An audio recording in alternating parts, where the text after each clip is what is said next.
మీరు ఎప్పుడైనా గమనించారో లేదో, ఒక్క శివలింగానికే ఒక ప్రత్యేకమైన గుర్తు ఒకటి ఉంటుంది.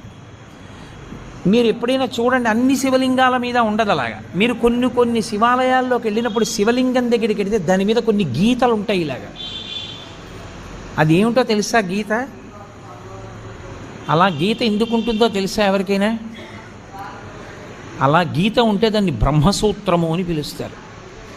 అలా గీత ఉంది అంటే నీ అదృష్టం పండి నువ్వు అక్కడికి వెళ్ళావని గుర్తు.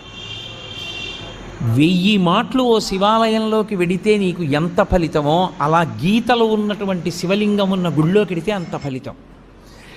విశేషమైన ఆరాధనీయమో అని గుర్తు. అలాంటి శివలింగం ఉన్న గుడిలోకి వెడితే తప్పకుండా మీరు మీ ద్రవ్యాన్నో, మీ బలాన్నో, మీ సంపత్తినో, మీ పాటనో, మీ పద్యాన్నో, మీ కష్టాన్నో అక్కడ వినియోగించాలి.